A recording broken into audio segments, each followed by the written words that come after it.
Muito bom dia, senhoras e senhores deputados. Vamos dar início à audição da senhora Secretária de Estado dos Assuntos Fiscais no âmbito da apreciação na especialidade da proposta de lei 47 do Governo. Autoriza o Governo a aprovar medidas de desagravamento fiscal para o fomento de oferta à habitação. Cumprimento já a senhora Secretária de Estado e vamos então dar início com o Grupo Parlamentar do PSD. O deputado Hugo Carneiro dispõe de até 3 minutos. Tem a palavra.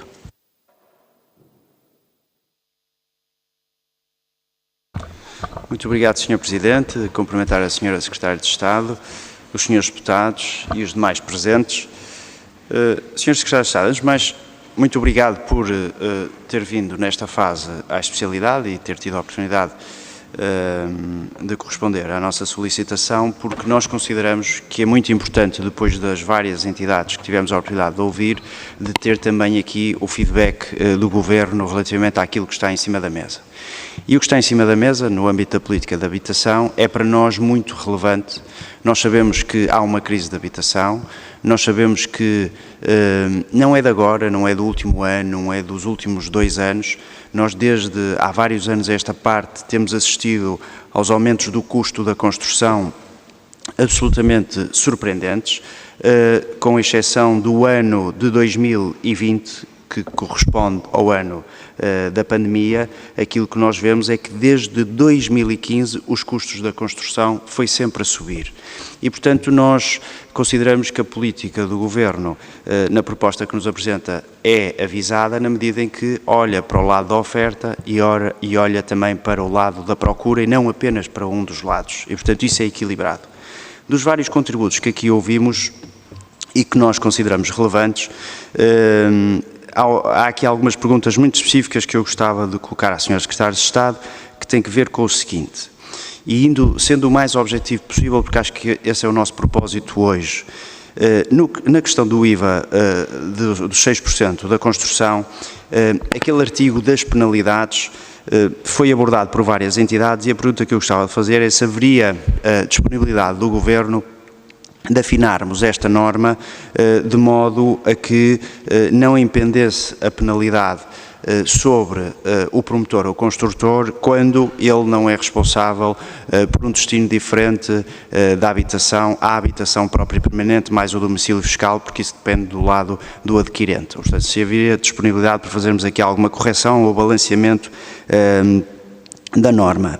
Depois, para também tornar a lei mais clara, se poderíamos aprimorar o conceito de operação urbanística, uma vez que isso também foi uma questão levantada por muitos operadores, se poderíamos estender a redução de 50% da tributação.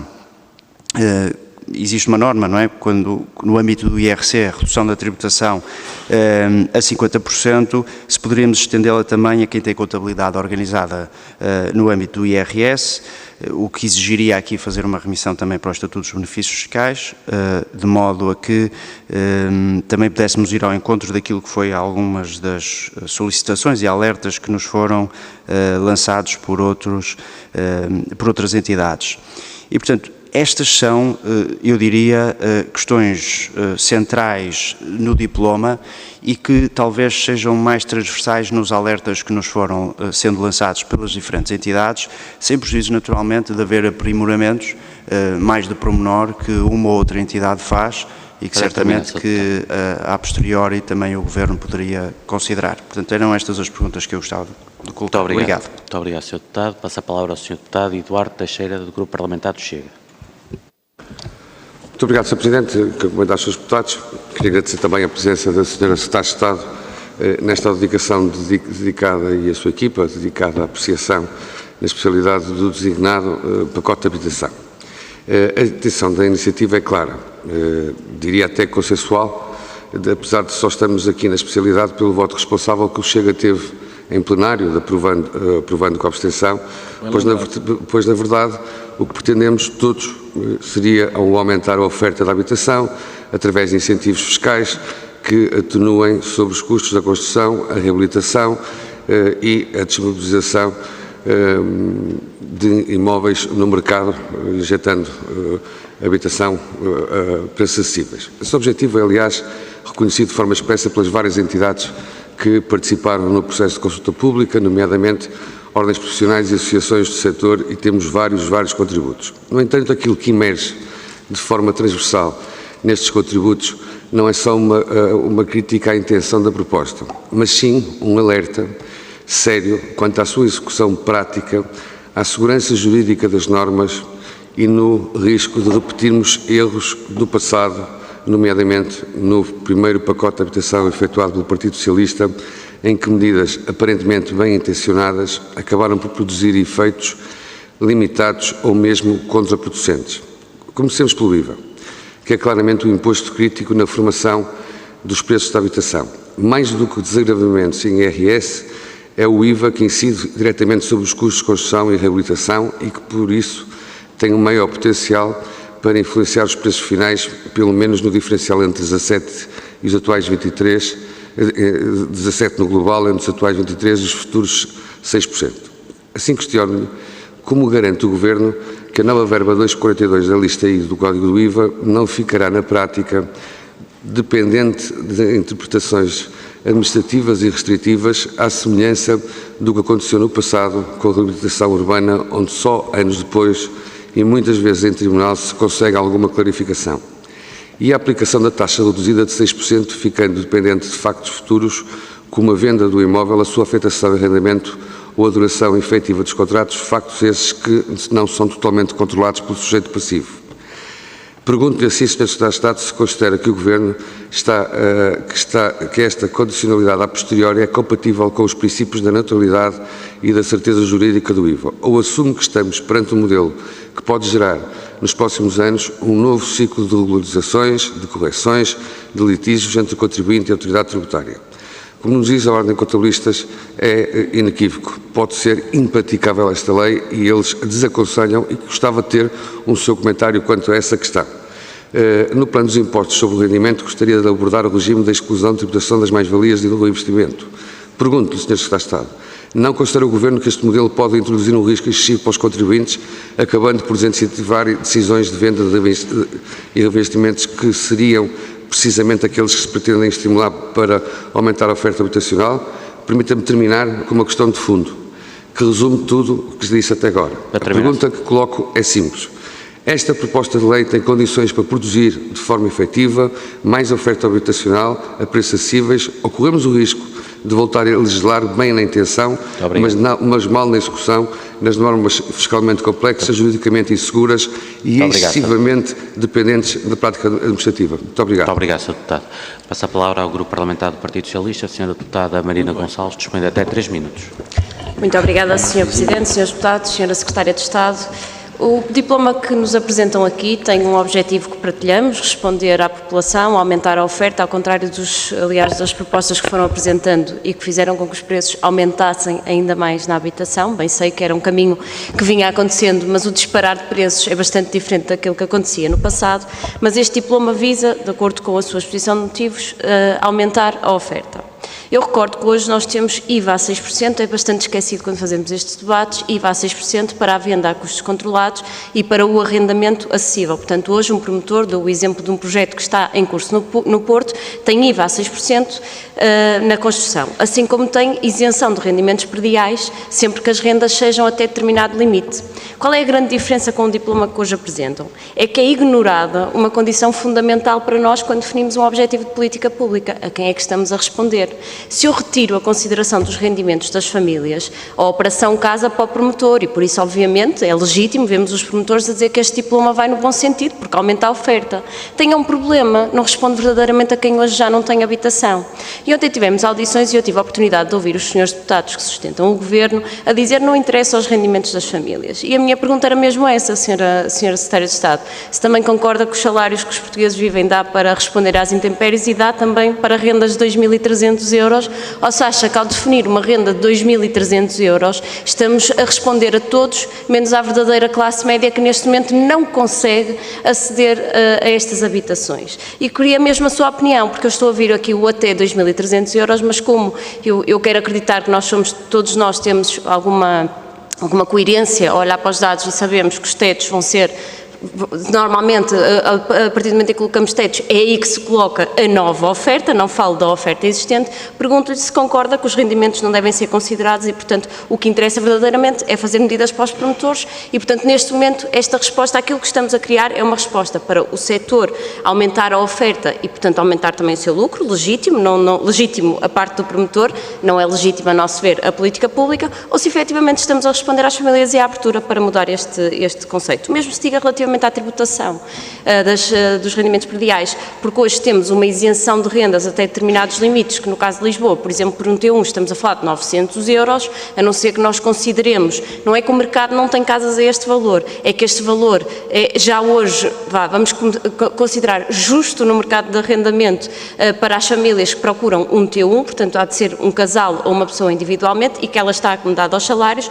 Pergunto-lhe o que é que leva, no caso de Lisboa, que é muito usado aqui como exemplo, o que é que leva o Governo a passar estes limites para até 2.300 euros, o que sabemos que vai passar dos 900 para, muito provavelmente, nova oferta, valores mais próximos dos 2.300. Pergunto-lhe também se a opção por não colocar os projetos que já estão em curso e, portanto, que são projetos que vão beneficiar deste IVA sem trazer a nova oferta ia acontecer, a única coisa que está a acontecer é que eles estão em suspenso à espera deste diploma para poder ter um valor, um lucro adicional. E eu pergunto-lhe se a opção, ou esta, na verdade, esta dúvida que existe sobre quais os projetos que se apresentam, estou a terminar, Sr. Presidente, se a opção por colocar esta norma dúbia tem a ver precisamente por saber que esta nova oferta que já ia existir, na verdade não traz nova oferta ao mercado, traz um benefício adicional ao setor, ou se, como dizia o PSD, está mesmo disponível para aplicar-se também aos projetos que já hoje iam acontecer sem este benefício fiscal. Muito obrigado, Sra. Deputada. Passo a palavra à Sra. Deputada Angelique de Teresa, do Grupo Parlamentar da IEL. Dispõe de até 3 minutos. Muito obrigada, Sr. Presidente. Cumprimentar a Sra. Secretária de Estado. Pela intervenção que foi feita agora pelo PSD, percebe-se que, aparentemente, há uma abertura para corrigir a questão da utilização que a lei prevê, que fala do IVA reduzido à construção e que deixa um bocadinho assim no limbo perceber de quem será a responsabilidade no caso da utilização do imóvel não ser aplicada pelo utilizador final e não cumprir os critérios de definição deste IVA. Portanto, neste momento não se sabe quem é que vai pagar a fatura final, se é o construtor, se é o promotor, eventualmente o mediador ou o comprador que decidiu ele dar uma utilização diferente àquela dos critérios definidos para se ter o IVA reduzido e, portanto, perceber se o Governo prevê efetivamente fazer esta correção ou se aceita que se faça esta correção, porque senão, em vez de termos mais oferta, vamos ter mais litigância nos tribunais e eu acho que aí ninguém está interessado. Outra questão que queria colocar à Sra. Secretária de Estado é se esta redução de IVA é para obras já em curso ou apenas para novos projetos, porque também é dúbio e não se percebe. Também perceber, e devido à escassez de mão de obra e constrangimentos da matéria-prima, volumes de obras, inclusive decorrentes do PRR, este incentivo que está a fazer é concentrar tudo em 3 anos. Portanto, é perfeitamente normal que um promotor ou um construtor tente naturalmente afunilar tudo aquilo que puder ou que tiver em carteira em 3 anos. E se isto não pode ter um efeito perverso, que é o do aumento do custo da construção. E, portanto, perceber se este cenário foi devidamente antecipado pelo Governo nos cálculos que fez. Também gostaria de perceber, porque não está minimamente explicitado no PPL, mas foi comunicado na comunicação social, qual é o prazo da restituição do IVA. Não está no PPL. Caso algum prazo seja ultrapassado, mas em que o ónus não esteja do lado dos organismos, dos promotores, se haverá lugar para compensação, porque, como sabe, a questão dos licenciamentos continua a ser um problema em Portugal. Depois também há uma limitação de 3 anos na taxa de tributação autónoma no arrendamento. Os benefícios fiscais aplicam-se a todos os contratos, inclusive aos que estão em vigor, ou não. Ou seja, terá eventualmente aqui uma fase em que O que pode acontecer é anulam-se os contratos que estão dentro daquilo que for possível e fazem-se novos contratos para usufruir deste incentivo.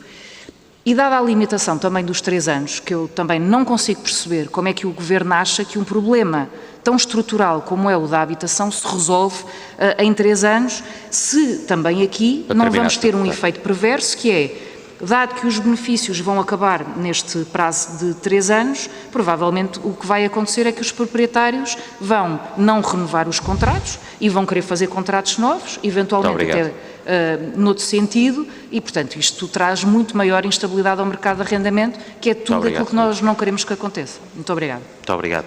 Passo a palavra ao Grupo Parlamentar do PCP, Sr. Deputado Alfredo Maia, dispõe de até 3 minutos. Muito obrigado, Sr. Presidente. Cumprimento a Sra. Secretária de Estado. Sra. Secretária de Estado, quando da discussão do Orçamento de Estado para 2026, o PCP questionou o Governo sobre os custos estimados para as medidas anunciadas pelo Governo em setembro e, nessa altura, não obtivemos resposta. Entretanto, nas vésperas da discussão desta proposta de lei, que foi ainda mais longe em relação ao anunciado em setembro, em termos da transferência de recursos para os fundos imobiliários, para a banca, para os grandes senhorios, questionamos justamente o Sr. Ministro de Estado e das Finanças, afinal, qual é o custo? E nessa altura o Sr. Ministro respondeu-nos que as previsões apontavam para entre 200 milhões e 300 milhões de euros. Senhora Secretária de Estado, é mesmo muito dinheiro que é subtraído aos cofres do Estado, à valorização das pensões, à valorização dos trabalhadores da administração pública, aos investimentos necessários em inúmeras áreas do Estado, também à contratação dos milhares de trabalhadores em falta na administração pública.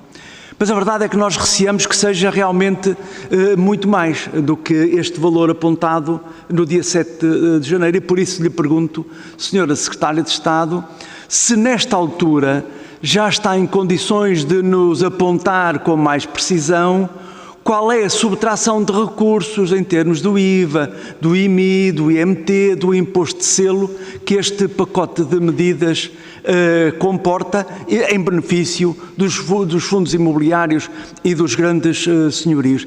É que ainda por cima, com o bónus de os senhorios não estarem obrigados a um prazo mínimo de vigência do contrato de arrendamento. Ou seja, é caso para dizer que o inquilino ainda não entrou em casa, já tem a corda ao pescoço, uma vez que será confrontado muitas vezes ou com o novo arrendamento a um preço muitíssimo mais elevado e especulativo, ou mesmo com a ordem de despejo. Uma das palavras que mais escuto nesta Assembleia é a palavra previsibilidade. Ó Sra. Secretária de Estado, com estas regras, com estes benefícios para os grandes senhorios, que previsibilidade podem ter as famílias nas suas vidas? Muito obrigado. Muito obrigado, Sr. Deputado. Passo a palavra ao Sr. Deputado Paulo Núncio, Grupo Parlamentar do CDS-PP, dispõe de até 3 minutos. Muito obrigado, Sr. Presidente. Começava por cumprimentar a Sra. Secretária de Estado e restantes membros do Gabinete e agradecer a sua presença por várias razões. Desde logo por ter incluído este pacote fiscal para a habitação no programa de Governo. Depois, por ter cumprido a palavra que foi dada aos portugueses e aos agentes do setor de apresentar este pacote fiscal robusto e inovador, designadamente em sede de IVA, mas também em sede de IRS e IRC. E depois, por de facto este pacote, na opinião do CDS, ser um pacote que pode mexer os ponteiros do relógio e pode, na parte fiscal, responder à crise da habitação, enfim, mais uma crise deixada pelos governos socialistas que esta maioria e este governo têm a obrigação de resolver. Ao longo das últimas semanas temos recebido diversos contributos de diversas entidades que passaram por esta Comissão, a Ordem dos Contabilistas, a Ordem dos Arquitetos, a Confederação Portuguesa da Construção Imobiliária, os promotores imobiliários e ontem também a associação que reúne os fundos de investimento. E todos deixaram contributos para a resolução de algumas questões que foram suscitadas e que decorrem da proposta apresentada pelo Governo. Eu gostaria de me centrar em dois tópicos concretamente. Em primeiro lugar, o IVA a 6%. De acordo com a proposta do Governo, a aplicação da taxa reduziva de IVA depende de dois requisitos quando estamos a falar da alienação de um imóvel, que o preço não ceda aos 648 mil euros e, em segundo lugar, que aquele imóvel seja destinado à habitação própria permanente. Bom, o argumento que tem sido utilizado e que já foi repetido hoje é que o promotor / construtor não pode ser responsabilizado pela regularização do IVA porque não controlaria factos futuros imputáveis ao comprador. Bom, parece-me que este argumento falha pelo menos em parte. Porquê? Porque existem duas tabelas de IMT, uma tabela para efeitos de compra de habitação própria permanente, outra para outras finalidades e, por isso, pelo menos até à escritura ou no momento da escritura, o empreiteiro promotor pode controlar a aplicação da taxa do IVA que autoliquida durante a construção.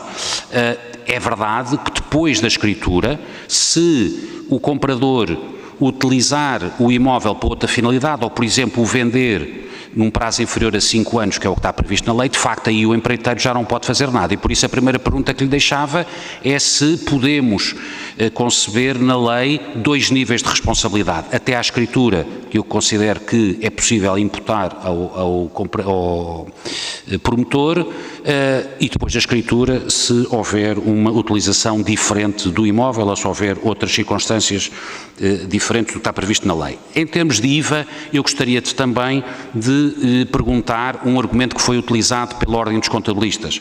Basicamente, a Ordem dos Contabilistas vem dizer, bom, seria resolvido este problema se a aplicação da taxa reduzida de IVA fosse aplicada a todos os imóveis e não apenas para os imóveis de habitação própria permanente. Eu pergunto se esta solução não violaria o direito europeu e, designadamente, a jurisprudência do Tribunal de Justiça da União Europeia. Última pergunta sobre uma medida proposta pelo Partido Socialista. Propõem que a alienação de terrenos para construção ou de segunda habitação possa ser utilizado para amortizar empréstimos, créditos de habitação. Eu pergunto se esta medida a ser utilizada não seria contraproducente relativamente ao combate à crise na habitação neste momento. Muito obrigado. Muito obrigado, Sr. Deputado. Passamos então à parte das respostas. Sra. Secretária de Estado, dispõe de até 18 minutos. Tem a palavra. Muito obrigada, Sr. Presidente. Bom dia a todos. Sr. Presidente, Srs. Deputados, eu talvez começasse por fazer algum enquadramento do qual resulta a resposta a várias das questões que foram aqui deixadas e que agradeço. Parece-me absolutamente consensual. Consegue chegar um bocadinho à frente? Não, e mais por perto, sim, exatamente. Okay.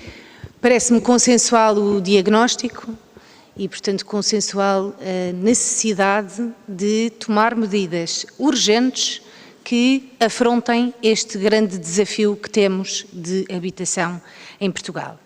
E, como ponto prévio, acho importante notar que aquilo que discutimos aqui hoje é a proposta do Governo quanto às medidas fiscais e aos incentivos de natureza fiscal para aumentar a oferta, mas que esta proposta se integra num conjunto mais alargado de medidas que não são só as medidas fiscais e, portanto, também está em discussão, como sabem, um outro diploma que tem que ver com a agilização ou a flexibilização das regras relativas ao licenciamento e outros estão a ser preparados e, portanto, isto é uma abordagem integrada, que não se atém às medidas fiscais, mas as medidas fiscais são muito importantes, como sabemos, porque incentivam comportamentos.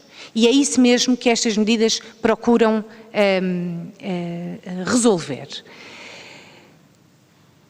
Diria, e disse aqui o Sr. Ministro das Finanças na discussão deste diploma, na generalidade, que estas medidas visam oferta, oferta, oferta. É aí que está o estrangulamento. Mas precisamos de ter claro que nós temos um problema, se quiserem, em economias de elasticidade ou inelasticidade da oferta. O que é que isto quer dizer? Que a capacidade instalada é a que existe e estas medidas procuram, sim, muito, que os construtores e os promotores e a capacidade que temos instalada se dirija para estas habitações e não outras. Alarga, respondendo à Sra. Deputada Marina Gonçalves, alarga o leque e o montante. Porquê? Porque, como nós sabemos, a habitação de custos controlados, muitíssimo bem intencionada, tem resultado pouco, tem resultado em pouca oferta. E é preciso alargar esta banda para trazer o investimento público, e há, a par destas medidas e para além destas medidas, um reforço muito grande na oferta pública de habitação, mas para trazer também os privados a que construam estas casas e não outras. E é aqui que está o grande problema e o estrangulamento. É de facto este pacote uma ambição estrutural e confesso, enfim, fala-se muito e a medida crítica é o IVA, mas não é só o IVA.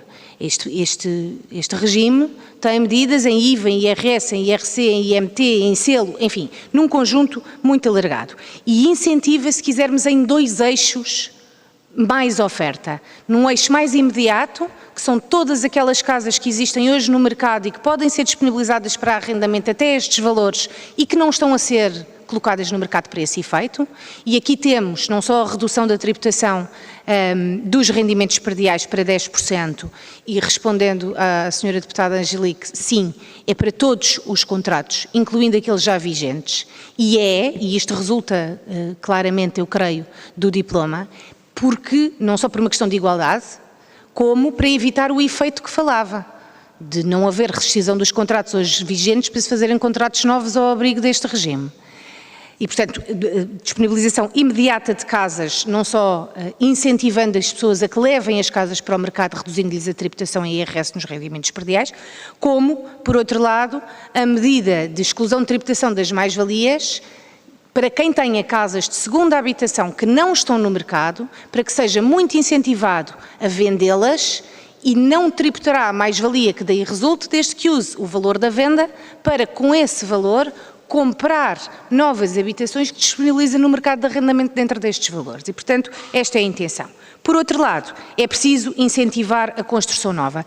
E eu aqui permitia-me fazer um bocadinho uma curva, ou parar um bocadinho só para tentar esclarecer. Eu sei que o regime do IVA é um regime complicado, mas no IVA nós sabemos que estamos balizados por um quadro comunitário, que é a diretiva do IVA.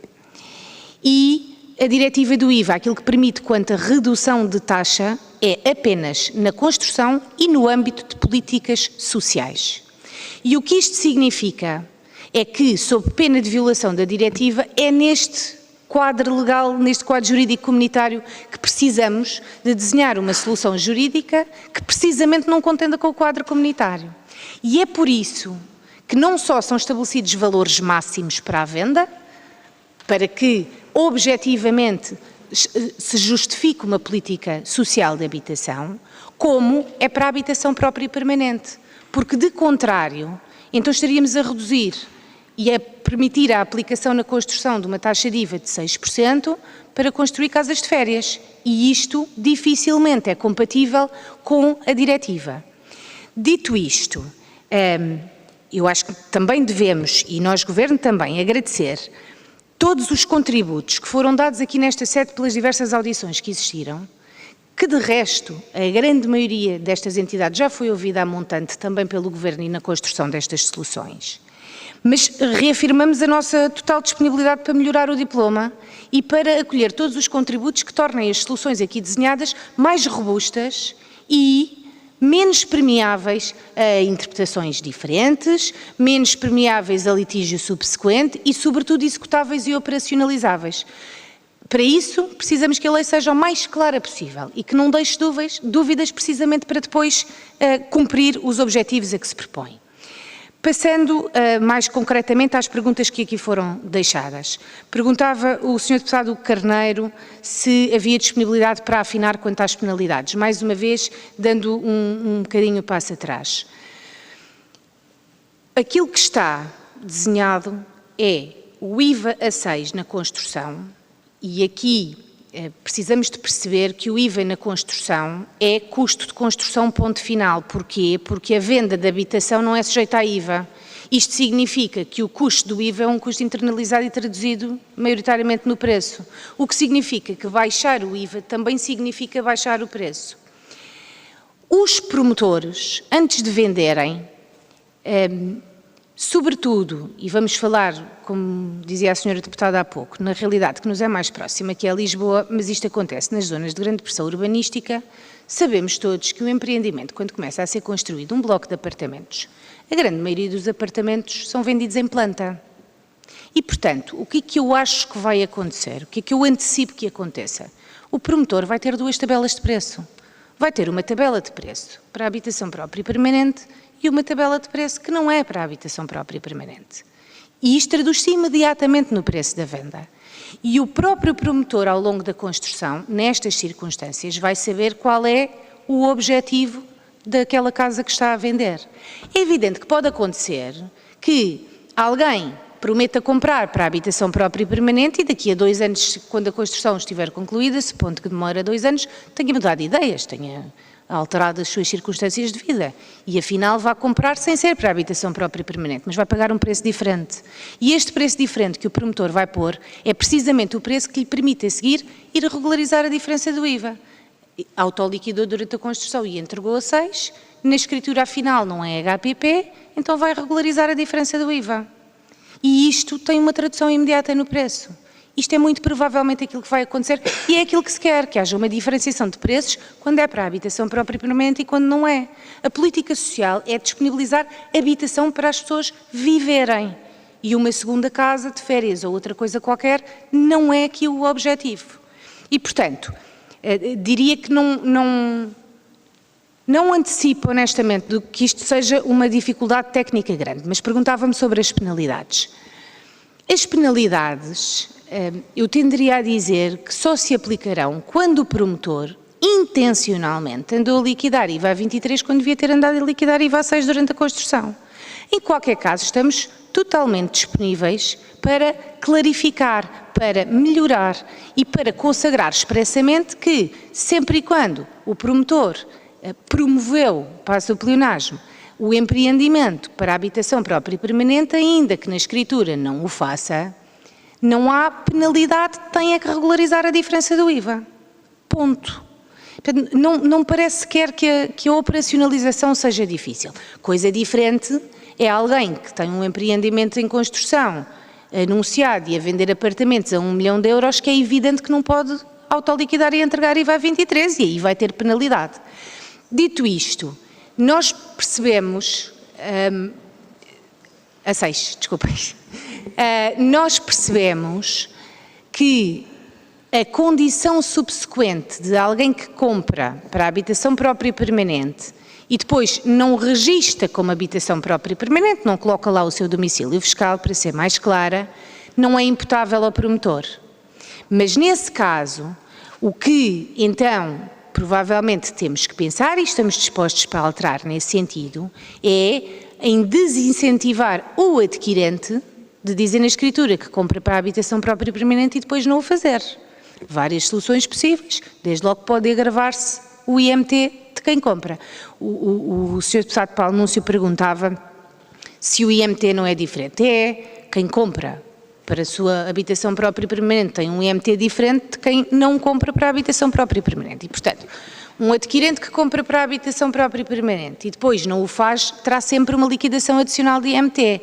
Mas nesta lógica que eu referia antes, de há 2 preços diferentes, a venda para a HPP e a venda não para a HPP, vai-lhe compensar sempre dizer que é para a habitação própria e permanente e pagar menos, porque a diferença do IMT é muito pequena. Ou seja, vamos imaginar um apartamento de 200 mil euros e o promotor diz, se o senhor comprar para a HPP são 200 mil, se não comprar para a HPP são 240, porque os 40 vão permitir ao promotor ir regularizar esta diferença do IVA. Quem compra, compensar-lhe-á sempre dizer é para a habitação própria e permanente e pagar apenas os 200. E depois terá uma liquidação adicional de IMT se não o fizer, mas que é muito reduzida. São 1000 e poucos euros num imóvel de 200 euros. Portanto, pode fazer sentido aqui desonerar o promotor desta condição que não lhe é imputável e que é subsequente à escritura e à venda e que não controla, mas então tem que haver uma medida de desincentivo a quem compra a fazer este movimento de dizer que compra para a habitação própria e permanente e depois não o fazer. Também, nas várias questões que foram colocadas,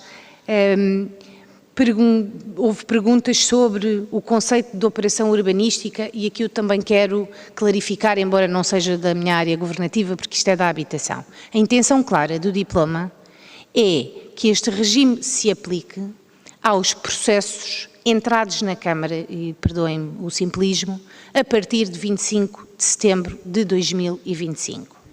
E, respondendo, aliás, também a preocupações que eu vi levantadas por vários dos intervenientes que foram ouvidos nesta comissão, por exemplo, se isto eram operações de loteamento, não, é a construção.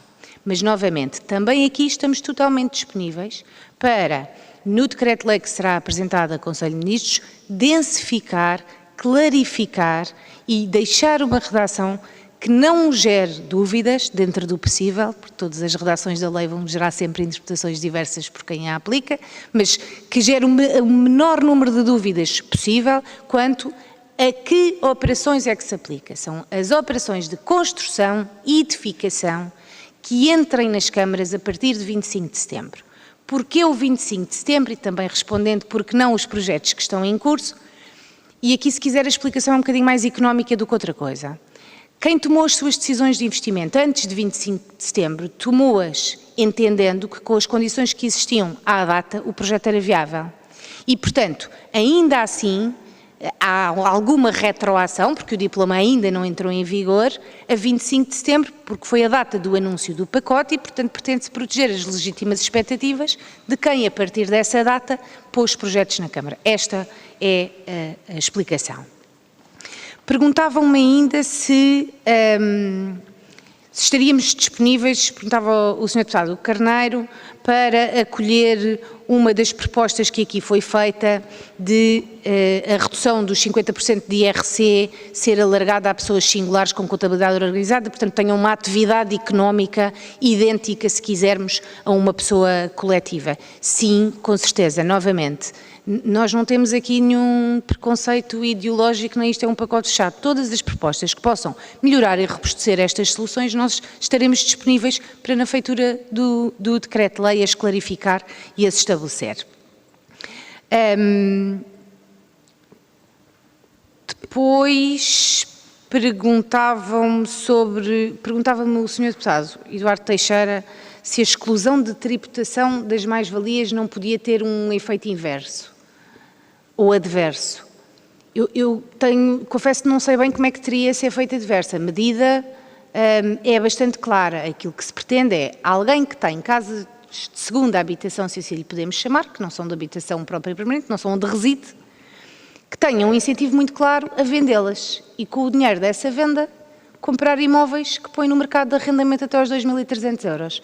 Esta é o desenho da medida que não estou a ver como é que possa gerar um efeito adverso, ou seja, pretende incentivar quem tem casas que hoje não estão a ser utilizadas como residência de alguém que possa precisar delas, a que transforme esse ativo em outro ativo e que o disponibilize no mercado de arrendamento em valores até aos 2.300 euros.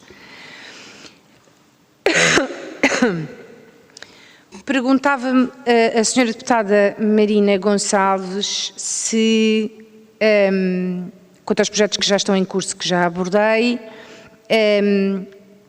que isto ignorava a classe média.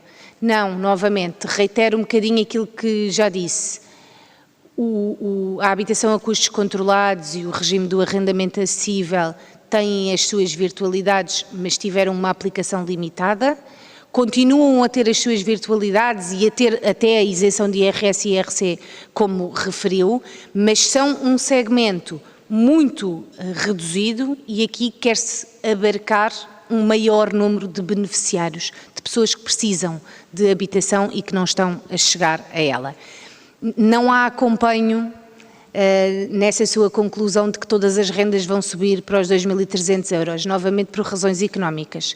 Alguém que tem uma casa a arrendar neste momento e que a tem arrendada por 1.000 euros, se a pudesse arrendar por 2.300 euros e tivesse mercado para isso, era isso que faria.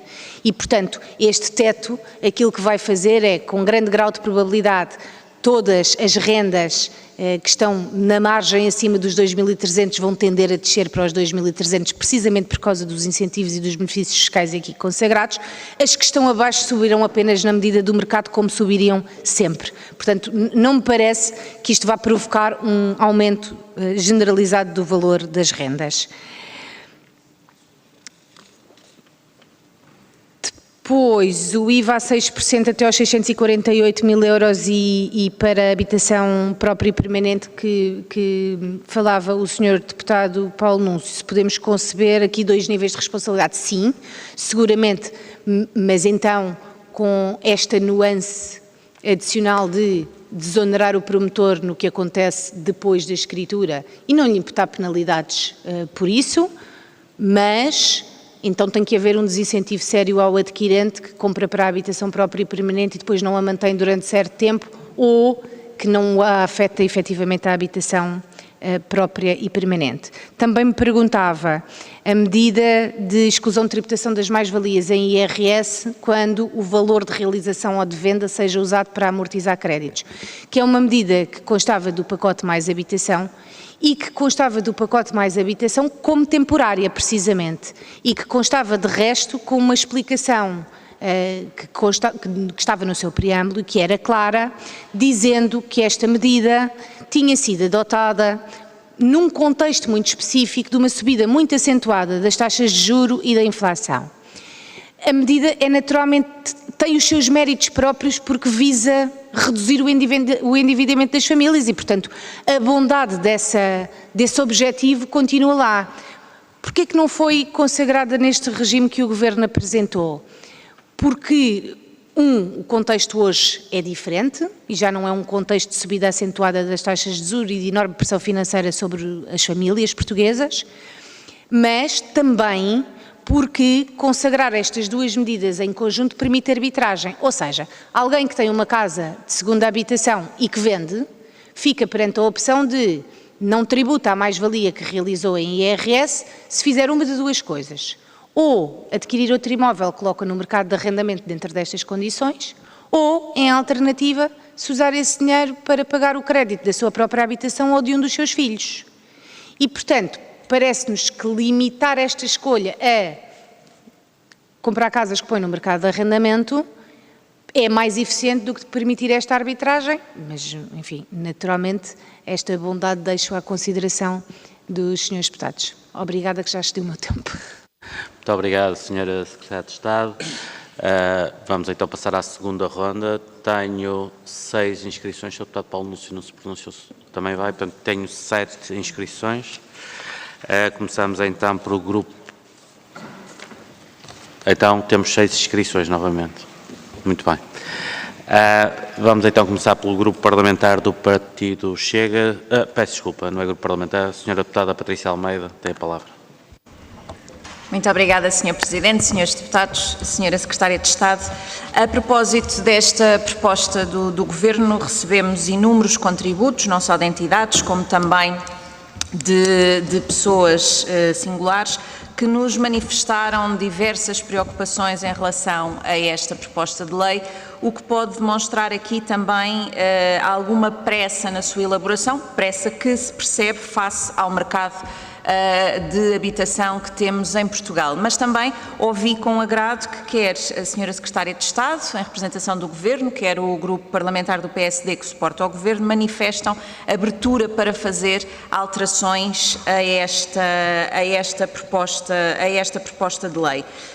Temos ouvido também entidades aqui em sede de comissão e todas elas manifestam algumas preocupações que gostaria de deixar à Sra. Secretária de Estado, nomeadamente e desde logo com a questão no arrendamento e que tem a ver com a dificuldade quando existe incumprimento por parte dos arrendatários, ou seja, esta proposta de lei deveria não só para além da questão que estamos a tratar do IVA, que também não é tão fácil como pode parecer a sua alteração, mas alterar diplomas paralelamente para que fosse também mais fácil colocar o mercado de arrendamento de uma forma mais disponível e para que os proprietários conseguissem ter no mercado os seus imóveis mais disponíveis. Outra questão prende-se, por exemplo, com a questão das habitações que estão na mão do Estado, estão na mão das autarquias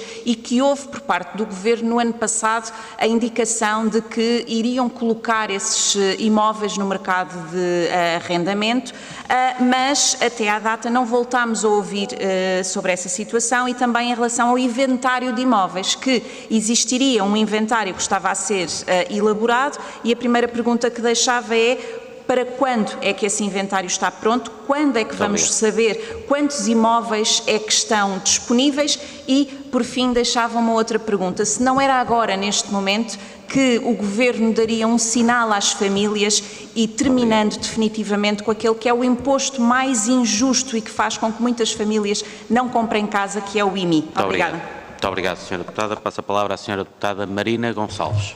Muito obrigada, Sr. Presidente, Srs. Deputados. Sra. Secretária de Estado, nós partilhamos efetivamente do objetivo e, portanto, quando colocamos esta questão é com a preocupação de a quem é que estamos a responder e para que é que verdadeiramente estamos a fazer estas alterações. E relembro que hoje falava do pacote fiscal, do IVA, do IRC, do IRS, do Imposto de Selo, do IMI, do IMT, tudo isso já hoje está na lei, mas está, e eu partilho da observação que fez, com dificuldade dos promotores privados aderirem ao regime. Porquê? Porque os valores que estão enquadrados nos rendimentos das famílias são baixos para os promotores, são considerados baixos para a rentabilidade que os promotores querem tirar. E se eu acho que essa dimensão deve continuar a ser trabalhada, acho que ela não pode abdicar do problema a que quer responder, ou seja, se a Sra. Secretária de Estado nos diz o regime foi limitado porque os valores são muito baixos e, portanto, eu vou aumentá-los, está a dizer-nos que as famílias a quem responderia aquelas casas vão continuar a estar fora do sistema. E está a dizer uma coisa adicional, está a assumir que os preços efetivamente vão estar acima daqueles limites e, portanto, vão responder a outro tipo de população, de classe média, como lhe quiser chamar.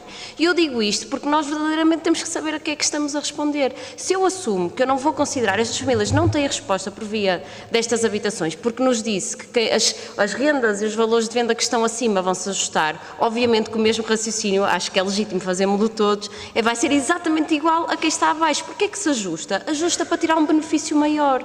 E isto não é uma crítica ao setor. O setor efetivamente procura a maximização do lucro, é isso que faz um promotor privado e não é, nós não devemos criticar isso, nós devemos perceber a nossa responsabilidade social também, porque se nós dizemos que estamos a fazer isto para responder às famílias, mas abdicamos de responder a quem verdadeiramente já está fora deste mercado habitacional, porque já não encontra essas rendas no mercado, eu tenho que perceber com os promotores como é que torno atrativo um regime que não abdica dessa dimensão fundamental. É porque ela é mesmo retirada do diploma. E por isso eu volto-lhe a perguntar, Sra. Secretária de Estado, se efetivamente a solução não passa, só para ficar claro, se a solução que o Governo apresenta não abdica mesmo disto, porque abdica e está a olhar só para o lado dos promotores, e se há abertura para efetivamente nós olharmos para os rendimentos e colocarmos aqui essa dimensão no momento em que definimos os valores, porque senão não estamos a responder às famílias e, mais do que isso, estamos a colocá-las ainda mais longe da nova oferta que vai ser colocada pelo privado. Muito obrigado, Sra. Deputada. Passo a palavra à Sra. Deputada Angélica da Teresa.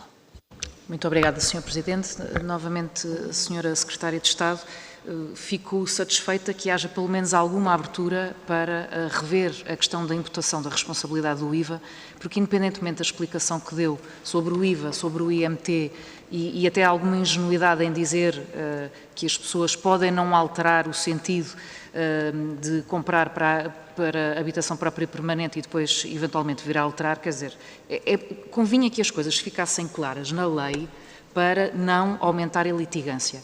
E a Iniciativa Liberal está convencida de que, exatamente como está, vamos aumentar a litigância, que é exatamente aquilo que nós não queremos. Relativamente à diretiva da União Europeia, como bem disse, nós estamos a fazer a pressão possível, imaginária, dentro das nossas limitações dentro da União Europeia.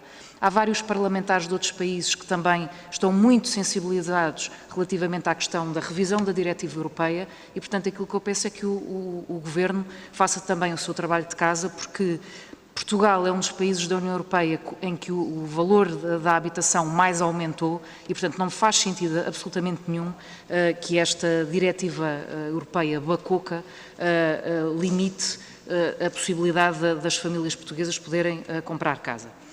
Depois falou relativamente às obras em curso, ainda sobre o IVA, que os projetos que dariam ou que deram entrada nas câmaras até setembro de 2025 teriam direito, pelo que eu percebi, teriam direito a esta redução do IVA, as restantes não.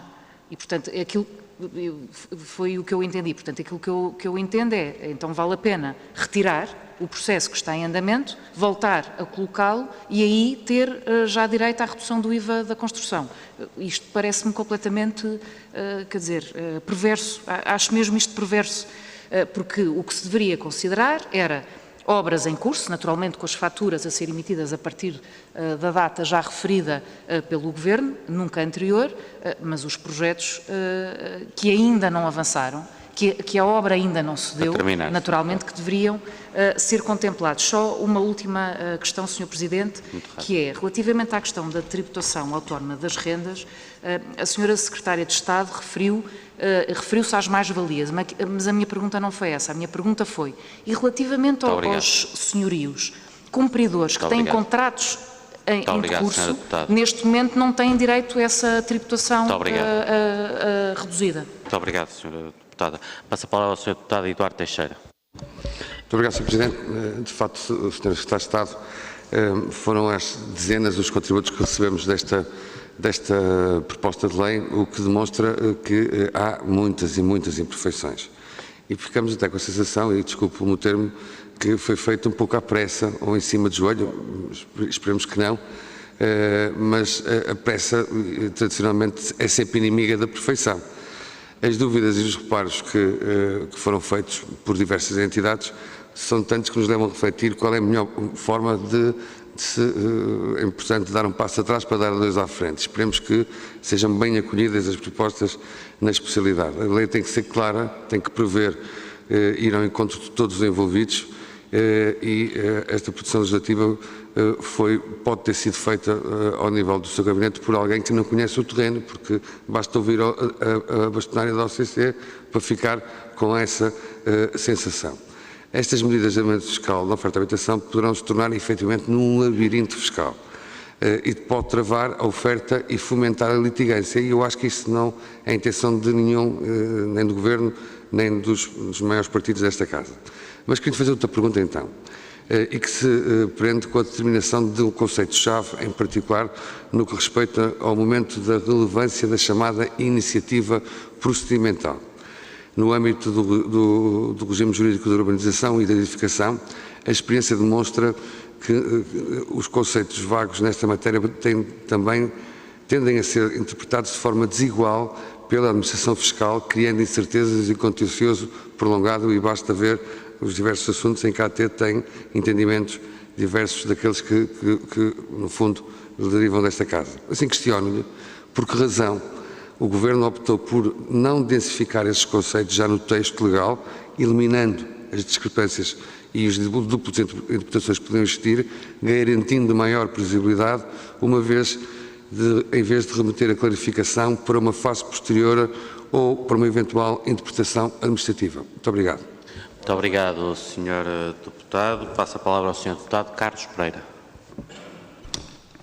Muito obrigado, Sr. Presidente. Sra. Secretária de Estado, eu queria falar um bocadinho de economia, porque eu observei que a Sra. Secretária de Estado referiu na sua intervenção, várias vezes aliás, e bem, do meu ponto de vista, que é preciso aumentar a oferta de casas. Não há dúvida nenhuma, aliás, permita-me dizer também que, digamos que o sucesso das medidas fiscais que foram apresentadas por este Governo no passado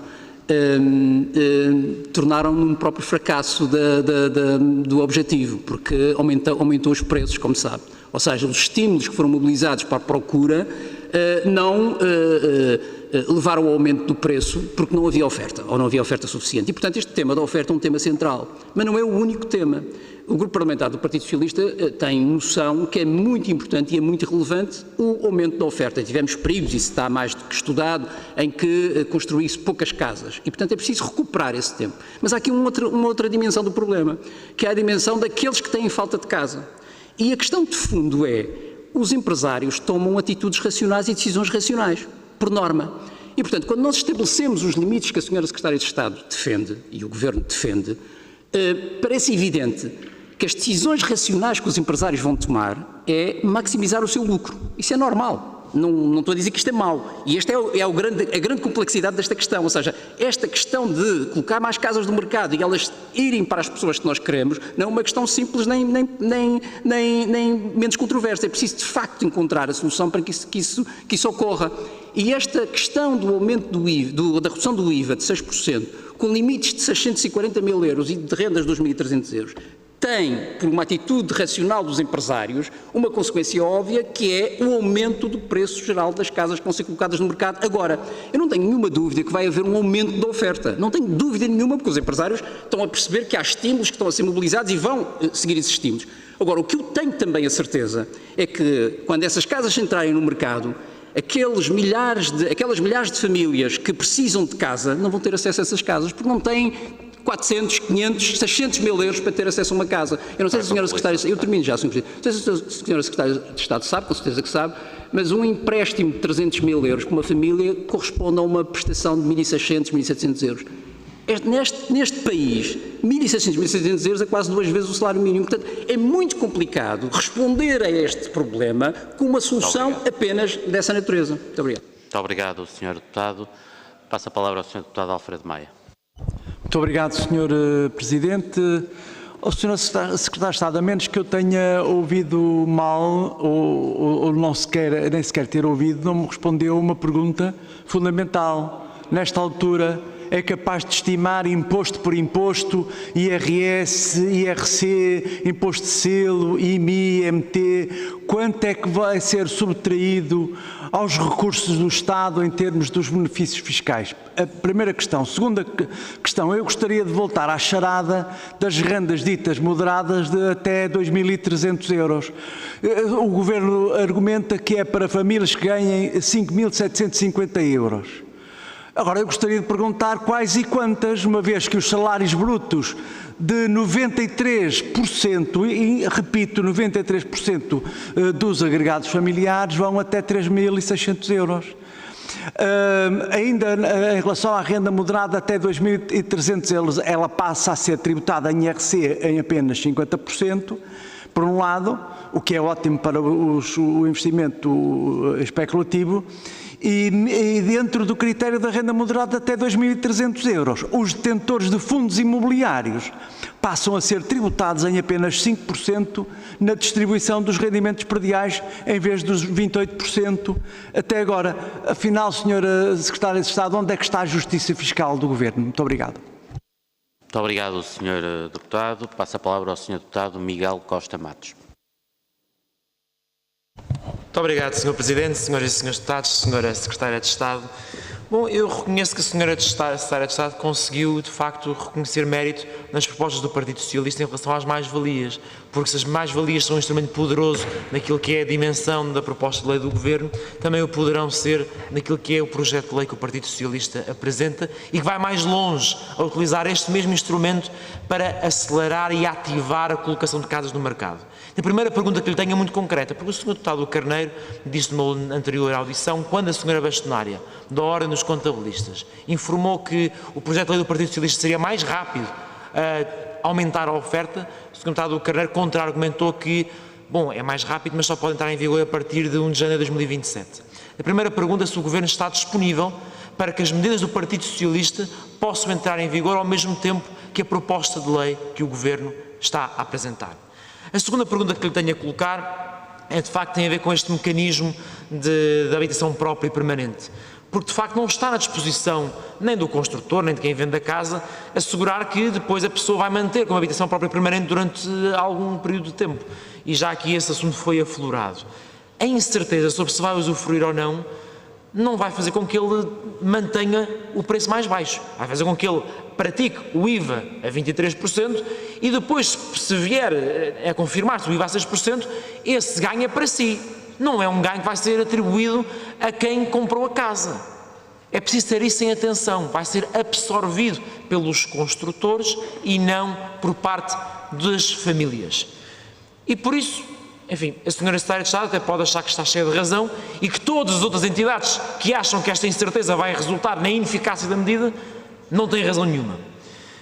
Mas se os contabilistas, que são quem aconselha as empresas, são quem aconselha as famílias, não concorda consigo, Senhora Secretária de Estado, não vale a pena enterrar a cabeça na areia. Nós sabemos qual vai ser o resultado, e o resultado é a ineficácia daquilo que propõe. E, portanto, Senhora Secretária de Estado, a pergunta que tenho para si é se está disponível para construir com quem depois vai aplicar as medidas.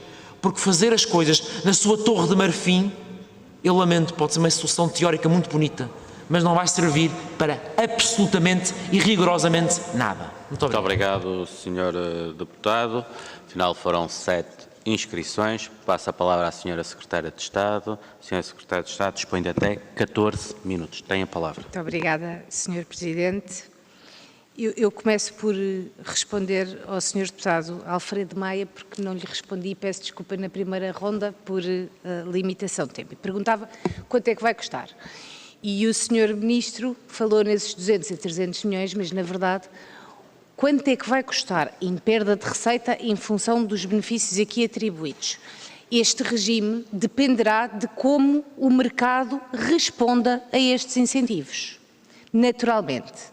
E, portanto, este ano, provavelmente, o impacto ainda vai ser relativamente reduzido e por questões técnicas, ou seja, a redução das rendas, por exemplo, só se terá impacto no próximo ano, porque as rendas de 2026, mesmo que entrassem em vigor imediatamente, só são declaradas no próximo ano e só têm impacto em receita no próximo ano. Quanto ao IVA, porque ainda que entrasse em vigor na próxima semana, vamos supor, aquilo que aconteceria é que são projetos entrados a partir de 25 de setembro e, portanto, que só estarão a construir provavelmente a partir de meio do ano e sendo muito diligentes os licenciamentos e, portanto, o impacto verdadeiramente dependerá do modo como o mercado reaja a estes incentivos. Naturalmente, se reagir como esperamos que reaja e houver mais construção, o impacto é maior. Mas eu não creio que nós possamos ver como estamos a retirar às famílias ou às carreiras da administração pública, aliás, contra as carreiras da administração pública, eu neste momento já nem lhe sei dizer, mas já foram valorizadas 19, 20, portanto diria que não há aqui nenhum efeito de substituição. Naturalmente fazer política é tomar opções, e aqui também, mas não se está a tirar a ninguém para dar a outros. Aquilo que se pretende é procurar ajudar a resolver aquilo que é o problema da habitação, incentivando fortemente a oferta. E a oferta até estes valores, que chegue à classe média. Mas em qualquer caso, e respondendo também a várias das perguntas que foram aqui dirigidas, sobretudo pela Sra. Deputada Marina Gonçalves, pelo Sr. Deputado Carlos Pereira, pelo Sr. Deputado Miguel Costa Matos, está-se a deixar de fora a franja mais pobre, se quisermos, ou com menos rendimentos da população. Não, essa franja continua a ser coberta, atendida, não só pela oferta pública de habitação que foi reforçada, e muito, como pela habitação a custos controlados, que de resto tem mais incentivos do que aqueles que estão neste regime, porque como dizia bem a senhora deputada no início, IRS e IRC é 0%, é uma isenção. E, portanto, há um incentivo mais forte do que este para a construção dessas habitações a valores ainda mais baixos, como pelos regimes aplicáveis e agora simplificados do arrendamento acessível. E, portanto, não está desatendida, não está fragilizada, não, muito ao contrário. Essa franja continua a ser uma preocupação e séria. Quer-se atingir mais do que isso. E quer-se ir mais além do que isso. E procurar não apenas as pessoas de mais baixos rendimentos, como também as demais. Mas confesso que também não sei exatamente qual é que era a proposta, se é que há uma proposta alternativa. Era complexificar o regime e introduzir para além dos limites de preço ou de renda, limites de rendimentos das pessoas que adquirem ou que arrendam? Isso tornaria este regime muitíssimo mais complexo, que de resto, como é bastante complexo, como sabemos, o do arrendamento acessível ou da habitação a custos controlados e que por isso tem um alcance limitado. O que se quer é mais alcance aí, é mais oferta pública de habitação precisamente para essa franja, mas ter uma percentagem da população coberta mais ampla do que isso. Ou seja, sim, também queremos, como tem sido referido, aliás, muitas vezes, os médicos, os professores, todas essas pessoas que hoje também têm dificuldade em aceder à habitação e que sim, também queremos atender. E, portanto, este é se quiser, o objetivo confessado deste regime. Falava a senhora deputada Patrícia Almeida de vários temas, o inventário, o problema dos arrendamentos e a dificuldade do incumprimento nos contratos de arrendamento. Todas essas matérias também estão a ser vistas e desenhadas, sobretudo pela área governativa da habitação, o que de resto é público. Não estão desatendidas e repito ou reitero, este regime não surge isoladamente. Não há um regime aqui isolado de incentivos fiscais. Não. Há toda uma resposta integrada que vai desde mais oferta pública de habitação, simplificação do regime do arrendamento acessível, das regras da habitação a custos controlados, dos arrendamentos. Esse diploma também está a ser preparado pela habitação e, portanto, quanto a esse eu não consigo, nesta fase, adiantar-lhe muito mais. Senhora Deputada Angélica Teresa, eu talvez não tenha sido clara na primeira intervenção, na primeira ronda. Aquilo que eu falava quanto aos contratos é no IRS e é da tributação dos rendimentos prediais. Os 10% e a taxa reduzida de 10% aplicar-se-á aos contratos que hoje estão em vigor e aos contratos futuros. E assim será precisamente para não provocar o efeito que falava, não só por uma questão de igualdade, ou seja, porque que se havia de penalizar quem já tem contratos de arrendamento vigentes hoje e aplicar-se apenas aos novos, no fundo penalizando um bocadinho o cumpridor, se quiser. Aliás, como sabe, já há um regime de redução das taxas aplicáveis aos rendimentos prediais nos arrendamentos de longo prazo, regime esse, desde logo que se manterá sempre que seja mais favorável o que resulta do regime atual do que aquilo que resulta dos 10% propostos neste diploma. Mas sim, aplica-se aos contratos em vigor e aplica-se por isto, para evitar esse efeito de cessarem contratos de arrendamento vigentes nos casos em que seja juridicamente possível e fazerem-se contratos novos para se acolherem à nova taxa dos 10%. Portanto, o que se pretende é não só assegurar a igualdade, como garantir que esse efeito não ocorre. O Sr. Deputado Eduardo Teixeira, quanto à iniciativa procedimental, eu na primeira ronda já tinha aflorado, mas repito, estamos completamente disponíveis e a área governativa da habitação para clarificar, de forma a eliminar dúvidas sobre o que é a iniciativa procedimental. Se quiser, na verdade já resultaria, porque o que é uma operação urbanística também já resulta da lei. E a remissão que é feita no diploma assegura de alguma maneira essa certeza jurídica, se quisermos. Mas, em qualquer caso, estamos totalmente disponíveis para, na feitura do Decreto-Lei a apresentar ao Conselho de Ministros, deixar absolutamente claro qual é o momento, se quiser.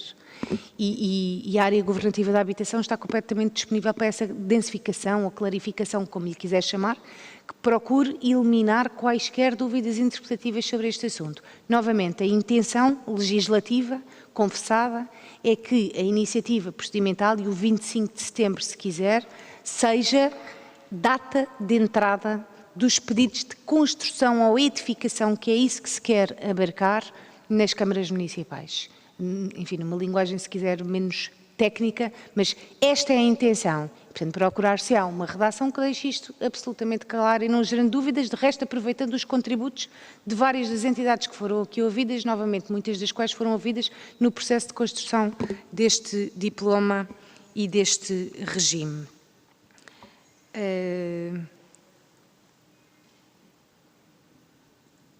O Sr. Deputado Miguel Costa Matos falava da medida que está no projeto de lei do PS sobre as mais-valias. Reitero o que disse na primeira ronda de perguntas. Nós não temos grande dúvida sobre a bondade e a intenção dessa medida, mas essa medida foi tomada no pacote Mais Habitação, então como temporária, e como temporária justificada com o aumento acentuado das taxas de juros e a inflação, que punham uma pressão financeira muito grande sobre as famílias portuguesas. E, portanto, a medida o que permite é a venda de terrenos para construção ou de segundas casas, se o valor da venda ou o valor da realização, sendo tecnicamente mais correta, for investido como amortizando empréstimos à habitação do próprio ou dos seus filhos, dos descendentes, do seu agregado familiar, então a mais-valia não é tributada. Ponderamos a integração desta medida neste regime e não a integramos, como expliquei na primeira fase, mas repito com todo o gosto, porque o contexto em que essa medida foi tomada e que por causa desse contexto era temporária não é hoje igual, ou seja, as taxas de juros não são aquelas que eram em outubro de 2023, são muito diferentes, a pressão sobre as famílias não é a mesma, financeira. Depois, não obstante o mérito da medida, que é a redução do endividamento das famílias, e portanto isso é um objetivo, eu diria, que é mais ou menos consensual, mas parece-nos é que, concomitante com a medida que está no diploma que o Governo apresentou, que é usar o mesmo valor de realização não para amortizar o empréstimo de um dos filhos, mas para comprar casas de segunda habitação e pôr no mercado de arrendamento, permite muito mais oferta do que essa medida. E, portanto, a concomitância das duas provavelmente vai fazer desviar, como eu dizia, se eu vender uma segunda habitação que tenho, com o dinheiro com que fiquei na mão, tenho duas opções, as duas não tributando a mais-valia que realizei em IRS. Ou adquiro um apartamento que arrendo no mercado, e, portanto, mais oferta porque disponibilizei a casa que vendi e comprei uma segunda casa e as duas ficaram disponíveis no mercado, ou então pego nesse dinheiro e amortizo o empréstimo da minha casa ou da casa de um dos meus filhos. Permitir esta segunda opção vai comprometer mais a primeira, que necessariamente gera mais oferta de habitação. Portanto, foi por isso que ela não foi incluída, como lhe digo, sem nenhuma reserva quanto a este ponto. Quanto ao facto de, se eu não acho, parece-me que foi esta a pergunta do Sr. Deputado, se em minha opinião os construtores não vão todos liquidar o IVA, autoliquidar e entregar durante a construção o IVA a 23 e depois fazer a regularização se cumprirem os requisitos e, portanto, internalizar como mais lucro essa diferença. Não acho, e não acho, porque passar 1 ano ou 2 anos a construir, autoliquidando IVA a 23 ou a 6, são coisas muito diferentes do ponto de vista de tesouraria, como o Sr. Deputado sabe. E, portanto, se puderem autoliquidar o IVA a 6, que podem, sempre e quando estejam a construir para vender para a habitação própria permanente, ainda que depois no fim não o façam, mas terão que regularizar o IVA, eu acho que o efeito vai ser aquilo que eu comentava, vai haver 2 tabelas de preços e, portanto, vão ter uma tabela de preços para a HPP e outra tabela, aliás, se falar com o setor, é isto que lhe dirão, com toda a certeza. Podiam ter perguntado às pessoas que aqui estiveram e isto lhe diriam, vão preferir, durante a construção, estar a autoliquidar e entregar o IVA a 6. O IVA é um custo afundado, se assim lhe podemos chamar, na construção. É um custo da construção. Porquê? Porque não é dedutível. E porque não é dedutível pelo promotor, é mais custo. Se tiverem a possibilidade de construir com menos custo, é necessariamente isso que farão, refletindo isso no preço. Portanto, esta é a intenção. Esta é a intenção. Mas não têm certeza. Porquê que não terem certeza? Se estiverem a construir para vender para a habitação própria e permanente. Mas repare, por isso é que vão ter preços diferentes. No exemplo que eu dava há pouco, se eu promotor, era aquilo que eu faria, honestamente, eu promotor estou a construir um bloco de 10 apartamentos. Aquilo que eu vou dizer é, este apartamento custa 200 se o senhor me quiser comprar para a habitação própria e permanente. Se não, custa 240. Porque esses 40 vão-me permitir a seguir ir regularizar o IVA e manter a margem. Isto é o que acontecerá. E se isto acontecer, ainda bem, porque isto significa que é uma tradução imediata desta redução do IVA no preço. E é isto que se pretende, é exatamente isto que se pretende. É que isto aconteça, que haja uma tradução imediata desta redução do custo de construção no preço. E é, obviamente, facilitar e aligeirar a tesouraria para os promotores e levá-los e incentivá-los a construir estas casas e não outras. Mas como é que o mercado vai reagir, nós nunca temos nenhuma garantia. Podemos é dar-lhe os incentivos certos para que reajam da maneira que queremos e incentivá-los a ter estes comportamentos. É isto que este diploma faz. E, portanto, é esta a intenção, naturalmente marcando, Sr. Presidente, obrigada pela tolerância, a urgência, porque, como foi aqui referido, aliás, pelas várias bancadas, há, neste momento, uma urgência do setor que, em uníssono, pede esta redução de IVA há muito tempo e que, neste momento, perante esta expectativa, eu diria que há algumas operações paradas à espera que este diploma seja aprovado e, portanto, novamente, não temos aqui, isto não é uma coisa fechada, nem temos nenhum preconceito ideológico, queremos todos, creio, soluções que produzam este resultado, mais oferta de habitação a preços que as pessoas possam pagar. Muito obrigada. Muito obrigado, Sra. Secretária de Estado. Agradeço já à Sra. Secretária de Estado, Cláudia Reis Duarte, os esclarecimentos prestados. Dou por encerrada esta audição. Senhoras e senhores deputados, depois continuaremos a nossa reunião. Entretanto, acompanharei a Sra. Secretária de Estado à saída. Com licença.